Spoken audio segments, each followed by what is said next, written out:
J'ai investi plus de 2 millions d'euros en publicité depuis le début d'année pour mes clients et dans cette vidéo, je vais t'expliquer pourquoi tu ne dois pas augmenter ton budget publicitaire. Alors le constat que je fais aujourd'hui, c'est qu'il y a des entreprises qui dépensent des milliers, des dizaines, voire des centaines de milliers d'euros en publicité sans avoir de retour, sans avoir de résultats, donc qui perdent de l'argent. Et ces entreprises-là, de manière un peu magique, pensent qu'en augmentant le budget, vont réussir à avoir de meilleurs résultats parce que l'algorithme va mieux fonctionner, parce que en fait, le problème à leurs résultats, c'est qu'ils n'ont pas assez de budget. Ça, c'est quelque chose que j'entends souvent avec des prospects, même des membres de ma formation. En fait, il y a ce problème-là où les gens pensent que c'est à cause du budget. Il n'y a pas assez de budget, donc c'est pour ça que ça ne marche pas. Je me rends compte qu'il y a certaines situations où en fait, il ne faut pas du tout augmenter le budget. Et je voulais vous expliquer un peu le fonctionnement derrière tout ça et comment faire en fait, comment faire pour améliorer les performances de vos campagnes, comment faire pour être rentable avec la publicité. Si vous vous posez la question, est-ce que la publicité Meta, Google, Instagram, etc., ça fonctionne? La réponse est oui. Si vous voyez autant de publicité en fait dans votre feed d'actualité sur Google, sur YouTube, c'est que ça fonctionne. En fait, c'est super rentable. Donc ce problème de budget publicitaire, c'est un peu le problème qui est facilement montré du doigt par les entreprises. C'est aussi dû à cause de plusieurs personnes qui disent que en fait, faut mettre 50 euros, faut mettre 100 euros par jour de budget publicité pour que ça fonctionne si vous êtes dans tel ou tel secteur. Moi, je suis plutôt partisan de commencer avec un petit budget, j'en parle souvent. Si ça marche pas avec un petit budget, ça ne marchera pas avec un gros budget. La publicité, c'est un amplificateur. Si vous avez quelque chose qui fonctionne, ça fonctionnera. Si vous avez quelque chose qui ne marche pas, ça marchera pas plus et mieux avec, avec un gros budget de manière magique. Donc, comment faire pour faire en sorte que ça fonctionne? Comment faire aussi pour scale? Parce que je comprends bien que vous voulez avoir plus de résultats, investir plus d'argent en publicité quand ça marche. Donc, comment faire pour scale, pour avoir plus de résultats? Et du coup, la première chose à comprendre, c'est la quantité versus la qualité. C'est-à-dire que le succès de vos campagnes repose prioritairement sur la qualité de vos campagnes, de vos publicités, et non pas sur la quantité de budget que vous allez investir. C'est la première chose à comprendre. Toujours la qualité, puis après la quantité. Augmenter le budget en espérant améliorer vos performances, c'est comme remplir un vase d'eau qui serait fissuré. En fait, vous allez mettre de l'eau, mais ça va se vider automatiquement, ça sert à rien. C'est comme si vous allez construire une maison sans fondation. Vous allez faire un étage, puis vous allez faire un deuxième étage en pensant améliorer la maison, mais en fait les fondations sont pas là. Vous allez rajouter une fenêtre, vous allez rajouter une piscine, un jacuzzi, en pensant améliorer la maison, mais en fait il y a tout qui va s'écrouler. Et en fait c'est la même chose en publicité. Si les fondations ne sont pas là, en fait il n'y a rien qui fonctionnera au-dessus, même si vous mettez de plus en plus de budget. Concernant ces fondations, en fait c'est les bases du marketing et l'objet de cette vidéo c'est pas de faire un cours sur le marketing de base. Néanmoins je vais devoir quand même vous parler des points essentiels pour améliorer vos performances. Et la première des choses à faire, ça va être d'avoir une bonne offre. Alors une bonne offre c'est plein de choses à la fois, mais c'est surtout une proposition de valeur qui est simple et claire à comprendre. Si votre offre, votre proposition de valeur est trop compliquée à comprendre, elle sera totalement ignorée, notamment en publicité où les gens n'ont pas le temps. Donc la première chose c'est d'avoir une offre qui est claire et simple à comprendre. Et évidemment, elle doit surtout répondre à la loi de l'offre et la demande. C'est les bases de l'économie, c'est-à-dire que votre offre doit répondre à une demande. S'il n'y a pas de besoin, s'il n'y a pas de demande auprès des consommateurs, vous avez beau avoir la meilleure offre ou le meilleur produit du monde, si personne ne le veut, ça ne sert à rien. Donc la première chose à faire, c'est déjà de répondre à un besoin. C'est évidemment la base de l'économie, c'est la base du business, mais je tiens à le préciser parce que j'ai quand même des demandes en fait régulièrement, tous les mois, de personnes qui me contactent et qui viennent me parler d'un projet. Donc ils ont eu une idée révolutionnaire donc d'un projet, etc.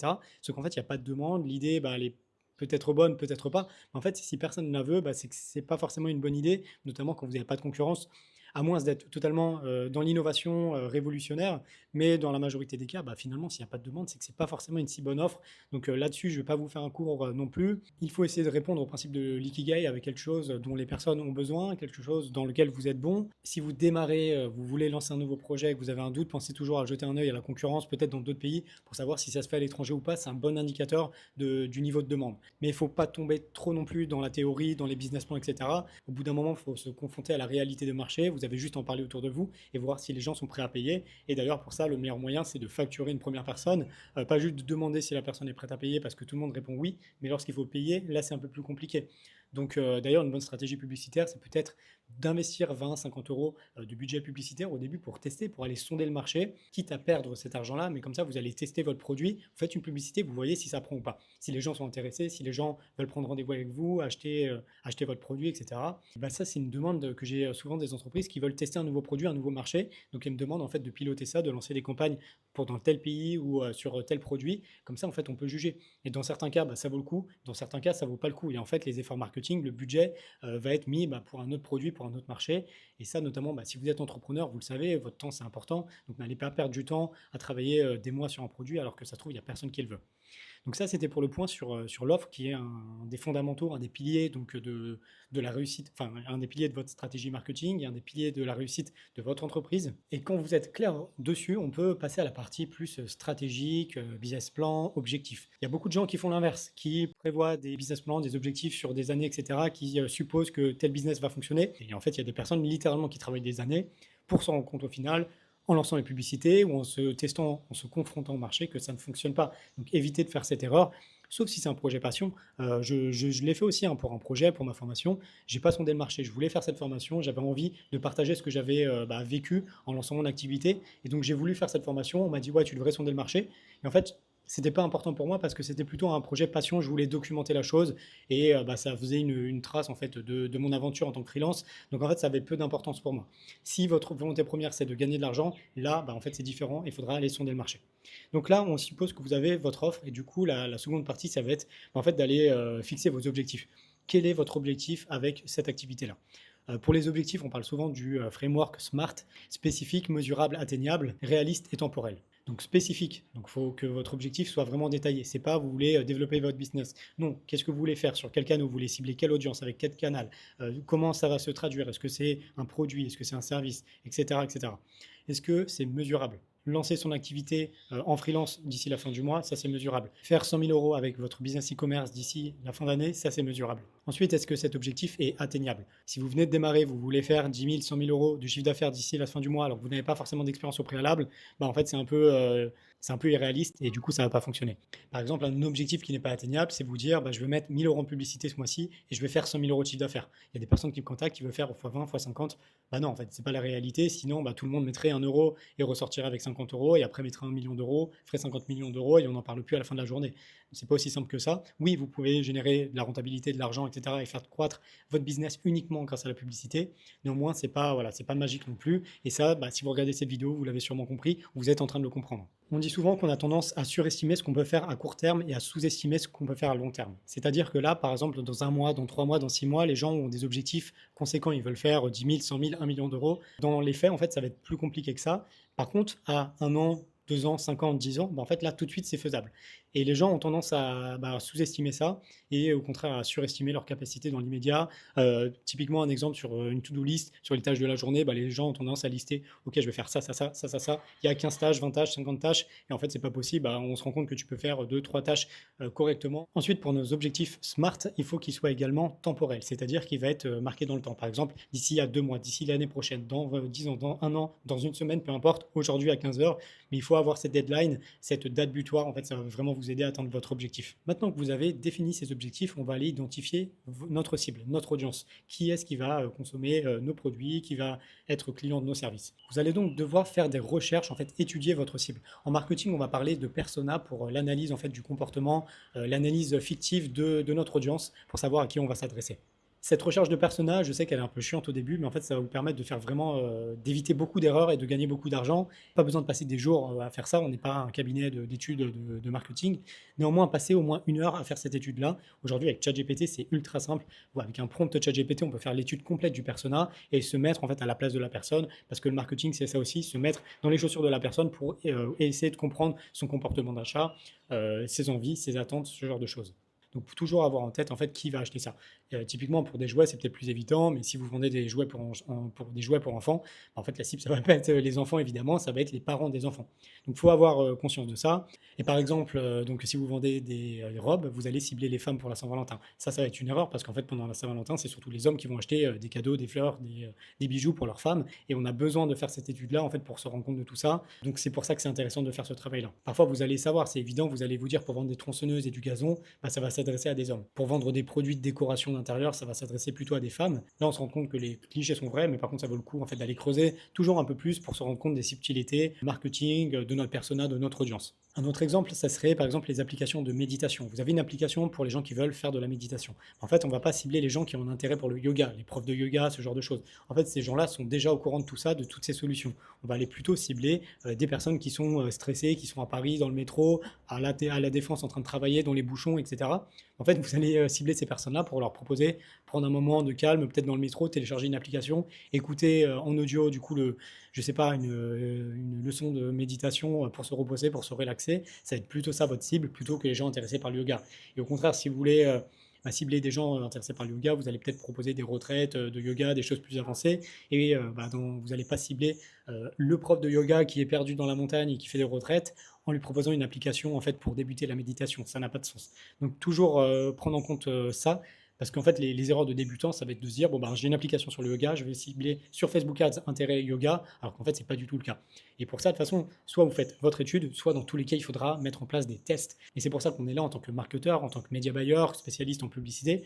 Justement, c'est pour aller faire ses études et aussi faire ses tests, parce que des fois, en fait, on ne peut pas deviner à l'avance, on va devoir tester pour comprendre ce qui marche vraiment avec notre cible. Dans tous les cas, si ça vous intéresse de mieux comprendre votre cible, je pourrais vous montrer un prompt ChatGPT que j'utilise en fait pour comprendre, pour identifier mon personnage. Si ça vous intéresse, je pourrais vous mettre le lien dans la description ou en commentaire. Également, ChatGPT va vous aider à chercher les mots-clés qui vont justement vous permettre de trouver cette audience, parce que je parlais de Facebook, mais c'est également valable pour Google Ads. Là, vous avez votre offre, vos objectifs, votre cible. Maintenant, on va pouvoir passer à la partie suivante, les créatifs, donc les visuels, les textes publicitaires. On dit souvent que c'est la créa qui fait le ciblage, et je suis vraiment mitigé parce que pour le coup, c'est pas une vérité absolue. J'ai des exemples et des contre-exemples, je suis pas totalement en accord avec cette règle-là. D'une manière générale, si vous êtes entrepreneur, si vous n'avez pas le temps, vous voulez aller vite, oui, ciblez en automatique, sûrement que l'algorithme fera mieux que vous, donc mettez des créatives et laissez l'algorithme faire. Néanmoins, si vous êtes média buyer, si vous êtes spécialiste en publicité et c'est votre rôle de faire des publicités, de faire mieux que l'algorithme, là, ça pourrait être intéressant de se pencher sur cette partie audience et ciblage en plus des créatives. Par exemple, si vous êtes en ciblage Advantage Plus, en ciblage automatique sur Meta, en fait, il va aller cibler automatiquement les hommes, les femmes, les jeunes, les vieux, même s'il y a un contrôle de l'audience, il va faire à peu près n'importe quoi. Si vous ciblez précisément que les femmes, par exemple, de plus de 40 ans, en fait, ça ne va pas vraiment avoir d'intérêt, ça va être contre-productif, vous allez perdre de l'argent pour rien. Donc, c'est pour ça que dans certains cas, ça ne vaut pas le coup. Également, si vous voulez faire du retargeting, gros cibler des personnes, ça va être compliqué. Si vous faites du ciblage automatique, ça ne va pas avoir de sens. Alors que si vous avez une promotion dédiée aux personnes qui ont déjà visité votre site, votre page, qui ont fait des ajouts au panier, ça ne va pas être pertinent en fait de faire une campagne Advantage Plus. Il faudra mieux créer une audience, un ad set dédié. Mon conseil, si vous voulez améliorer vos performances, ça va être de créer une audience de contrôle, c'est-à-dire en fait de créer un ensemble de publicités qui va vous servir d'audience de contrôle. Moi, je le fais systématiquement pour mes clients, c'est-à-dire que ma première audience, ça va être une audience Advantage Plus qui va me servir de contrôle, donc en fait de test. Mon but, ça va être de faire mieux que l'algorithme. Donc je vais dupliquer cet ensemble, je vais aller tester intérêt, yoga, intérêt, marketing, peu importe. Et mon but, ça va être de venir tout le temps faire mieux que l'algorithme. Donc dans certains cas, en fait, l'algorithme, il fera mieux que mes centres d'intérêt. Dans certains cas, ça ne va pas être le cas. Ça va être les intérêts, les lookalikes, peu importe, ce qui va fonctionner mieux. Mais je vous conseille vraiment de tester ça parce que en fait, cette semaine, j'ai lancé des campagnes pour des nouveaux clients. Je me suis rendu compte que les audiences par intérêt, par exemple, fonctionnaient mieux. Dans certains cas, du lookalike et dans certains cas, du Advantage Plus. Donc, encore aujourd'hui, ça vaut le coup d'aller cibler des audiences. Vous allez gagner du temps, en fait. Si vous ciblez la France, c'est 68 millions de personnes. Si vous ciblez la France, ça va être évidemment un gain de temps que de cibler précisément des centres d'intérêt. Si vous ciblez une audience de 50 000 personnes qui est assez nichée et vous restez en audience Advantage Plus sur 68 millions de personnes, vous allez perdre du temps ou de l'argent. C'est pour ça que je reste mitigé et que je voulais vous partager ma stratégie par rapport à ça. Ensuite, pour revenir aux créatifs, sachez qu'il y a tout qui fonctionne aujourd'hui. Les images, les carousels, les vidéos longues, les vidéos courtes. En fait, il faudra tester différents formats parce que chaque personne est différente. Même pour les personnes intéressées par le marketing, il y a des personnes qui aiment les contenus longs, d'autres des contenus courts. Certaines personnes qui n'écoutent jamais les vidéos avec le son, donc il faudra mettre des sous-titres. Parfois, des personnes qui regardent que des images. Donc en fait, il faudra diversifier les formats par rapport à l'audience. C'est valable partout, on parle souvent aussi des webinaires, des VSL, etc. Et on dit que c'est tel c'est telle stratégie qui fonctionne, il n'y a que les webinaires qui fonctionnent. En fait, ça va dépendre. Il y a des personnes qui n'assistent jamais à des webinaires et d'autres personnes qui assistent qu'à des webinaires. Donc en fait, ça va dépendre. Et là, il faudra tester. Et sur les créatifs, sur les visuels, ça va être pareil. Et ça, pour vous en rendre compte, il faudra tester en fait de nouveaux formats. Si jamais vous voulez gagner du temps sur les tests, pensez à analyser la concurrence. En fait, c'est le meilleur moyen de gagner du temps et de voir si vous voyez que votre concurrent il fait une certaine créative, des vidéos par exemple, un certain type de vidéo, par exemple UGC, depuis 1 an, il y a des chances pour que ça soit le type de créative le plus rentable. Donc vous allez pouvoir vous inspirer de ça et commencer peut-être par ce format-là. Pensez à utiliser donc la librairie Facebook, TikTok, LinkedIn, peu importe, et pour avoir des idées pour votre stratégie créative. Et en faisant cette recherche, si vous vous rendez compte en fait, qu'il n'y a pas de concurrence, revenez au point dont on a parlé tout à l'heure. S'il n'y a pas de concurrence, c'est peut-être un signe qu'il y a un problème. Donc voilà pour cette partie créative. Donc maintenant on est au point en fait sur l'offre, sur le ciblage, sur les créatives, et il nous reste un point super important et c'est le dernier point à voir aujourd'hui, c'est le tracking. Le tracking, c'est un mot anglais qui veut dire suivre, suivi, qui signifie en fait suivre ce qui se passe sur votre site internet. Est-ce que les personnes visitent votre site internet, cliquent sur un bouton, ajoutent au panier, achètent sur votre site, prennent rendez-vous avec vous, remplissent un formulaire de contact. Tout ça, c'est des informations importantes et indispensables pour que l'algorithme de Facebook, de Google fonctionne correctement. Et votre job en tant qu'entrepreneur, que média buyer, ça va être en fait de suivre cette information, de la faire remonter sur la plateforme publicitaire. Plus l'algorithme a d'informations, plus il va être capable d'aller chercher des résultats. Entre deux personnes qui ont les mêmes créatives, la même stratégie, la même offre, mais une personne qui a un tracking robuste avec du server-side, avec des conversions offline, qui l'a mis en place avec GTM, qui traque des conversions principales, des conversions secondaires, en fait, cette personne-là aura forcément et systématiquement des meilleurs résultats que l'autre personne, parce que l'algorithme va aller chercher précisément les personnes qui sont plus enclins d'acheter sur votre site, de convertir. Alors que s'il n'y a pas de tracking ou un suivi des conversions qui est bancal, en fait, l'algorithme, il va aller chercher, il va essayer de chercher un peu un type de personne, personne A, personne B, personne C. Et en fait, il va jamais savoir ce qui convertit réellement. Il va peut-être se rendre compte que les personnes B cliquent le plus, il va aller optimiser pour les personnes B, alors que les personnes B, c'est des personnes curieuses qui cliquent beaucoup mais qui achètent jamais. Sans tracking, sans suivi des conversions, c'est en fait comme naviguer en mer avec votre bateau, sans carte, sans boussole. En fait, vous êtes là, vous tournez à droite, vous tournez à bâbord, tribord, et en fait, vous ne savez pas où vous allez, vous tournez en rond parce que vous n'avez aucun cap, vous n'avez pas de boussole. Quand vous mettez le tracking en place, tout de suite, vous avez un cap, une direction, une boussole, une carte, et là, vous allez dans la bonne direction. Et celui qui est toujours en train de tourner en rond en mer, il reste au même endroit, alors que vous, avec votre tracking, vous allez 2 fois plus vite et vous arrivez à bon port. Et c'est pourquoi, en fait, le tracking, ça va être super important. Personnellement, vous l'avez compris, j'utilise GTM, donc Google Tag Manager, qui est un outil gratuit de suivi pour implémenter mon tracking, et je vous conseille vivement de vous former là-dessus. J'ai fait une vidéo d'ailleurs dédiée à ce sujet. Je vous conseille vraiment de mettre en place votre suivi des conversions. Aujourd'hui, si vous êtes conscient que l'algorithme, que le machine learning, que l'IA va vous aider en fait à générer plus de résultats, en fait, il faut comprendre que le tracking va être indispensable parce que vous allez nourrir cette IA, vous allez lui donner de la data. Et plus l'IA aura de la data, plus l'IA sera performante. Et d'ailleurs, j'en profite, si vous cherchez à améliorer vos connaissances, vos compétences en tracking, en publicité, maîtriser donc les stratégies publicitaires, apprendre à générer des résultats avec la publicité, j'ai créé un programme il y a 2 ans de cela, Devenir Media Buyer. C'est un programme pour se lancer en freelance. Devenir Media Buyer, c'est-à-dire faire mon métier, prendre des clients, leur générer des résultats avec la publicité, notamment Facebook Ads, Instagram Ads, YouTube Ads, Google, bientôt TikTok Ads. Si vous voulez apprendre ce métier, j'ai créé une formation il y a 2 ans et j'ai formé plus de 100 personnes aujourd'hui qui vivent de ce métier, qui génèrent plusieurs milliers, voire dizaines de milliers d'euros tous les mois grâce à cette activité. Si ça vous intéresse, dans le premier lien sous cette vidéo, vous allez retrouver un lien pour découvrir cette formation. Voilà pour le petit instant promo et voilà également pour les fondations. Vous avez bien compris qu'il fallait une bonne offre, c'est-à-dire une offre recherchée, une offre avec de la demande, une offre dont les gens ont besoin, un service, un produit, peu importe. Vous allez également devoir faire un travail de recherche pour bien comprendre qui est votre audience, comment elle interagit, où est-ce que vous allez la trouver, sur quel canal, quel est son comportement d'achat, quel âge a-t-elle. Vous avez également compris l'importance de définir des objectifs SMART pour atteindre vos objectifs. Et également, vous avez compris l'importance des créatifs et enfin, vous avez compris l'importance du tracking pour venir compléter le tout. Une fois que vous avez ces 4 éléments, offre, objectif, audience, tracking, vous allez être prêt à pouvoir augmenter le budget. Et c'est là où vous allez pouvoir commencer à scaler, c'est-à-dire augmenter votre budget. Pour ce faire, vous allez augmenter votre budget progressivement de 10-20%. Ce que je peux vous proposer, c'est si le scale, ça vous intéresse, donc comment faire pour passer de quelques dizaines, centaines, milliers d'euros à plusieurs centaines de milliers de dépenses tout en maintenant un certain seuil de rentabilité et en améliorant vos résultats. Tout ça, je pourrais vous en parler peut-être dans une vidéo dédiée, on pourra parler du scaling, comment faire en 2024-2025 pour scaler, c'est-à-dire améliorer vos performances. Si ça vous intéresse, je vous ferai une vidéo dédiée prochainement où on pourra s'attarder là, peut-être voir une étude de cas pour voir comment faire concrètement. En tout cas, je vous remercie d'avoir regardé cette vidéo sur le budget. J'espère que celle-ci vous aura plu. J'espère que vous avez pris conscience de l'importance d'avoir des fondations solides. Et je vous remercie d'avoir regardé cette vidéo jusqu'au bout. N'hésitez pas à mettre un like, un commentaire ou à vous abonner à cette chaîne si ça vous a plu. Et on se retrouve dans une prochaine vidéo. À bientôt.